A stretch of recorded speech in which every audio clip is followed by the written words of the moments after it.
எல்லாமே ரோஜா பூச்செடி பார்த்துருப்பீங்க. ஸோ அதில் எல்லாத்துக்கும் ரொம்ப பிடிச்சது என்னவா இருக்கும் அப்படின்னா கண்டிப்பாக இந்த ரோஜா பூவாக தான் இருக்கும். ஸோ இந்த ரோஜா அப்படிங்கிற வார்த்தையை சொன்னாலே நம்மளுக்கு ஃபர்ஸ்ட் ஞாபகத்துக்கு வரக்கூடியது இந்த பூக்கள் தான் இல்லைங்களா. ஆனால் இதோட இன்னொரு பக்கம் அப்படின்னு பார்த்தீங்கன்னா இந்த பூக்களோட செடியில் பார்த்தீங்கன்னா இது மாதிரி நிறைய முள் இருக்கும். நிறைய முட்கள் வந்து அதுக்கப்புறம் இலை வந்து அதுக்கப்புறம் தான் வந்துட்டு பூ வரும். அப்போ நம்மளுடைய வாழ்க்கையுமே வந்துட்டு வெளியிருந்து பார்க்குறவங்களுக்கு எல்லாத்துக்குமே வந்து நம்மளோட வாழ்க்கை பூவாக தெரியணும் அப்படின்னு தான் நினைக்கிறாங்க. நம்ம எவ்வளோ கஷ்டப்படுறோம், ஒவ்வொரு விஷயத்தை அச்சீவ் பண்ணுறதுக்கும் எவ்வளோ உழைக்கிறோம் அப்படிங்கிற உள்ள இருக்கக்கூடிய வழிகள் யாருக்குமே தெரியாது. அதனால தான் நான் சொன்னேன், நம்ம வாழ்க்கை வந்துட்டு எப்போ உங்களுடைய அந்த ரோஜா பூ மலருதோ, உங்கள் வாழ்க்கையில் எப்போ ஒரு வெற்றி கிடைக்குதோ அப்போ தான் வந்து மற்றவங்களுக்கு நம்ம பயனுள்ள செடியாக தெரியும்.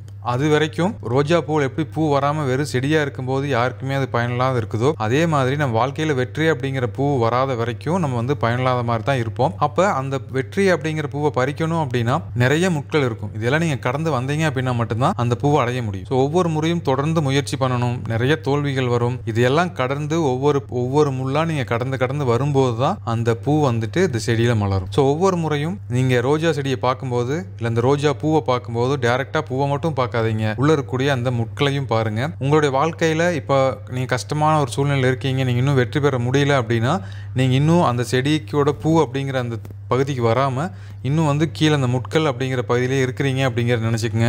தொடர்ந்து உழையுங்க, தொடர்ந்து கத்துக்குங்க. கண்டிப்பா வந்துட்டு உங்களுடைய வாழ்க்கையிலையும் இந்த ரோஜா பூ மலரும். நன்றி, வணக்கம்.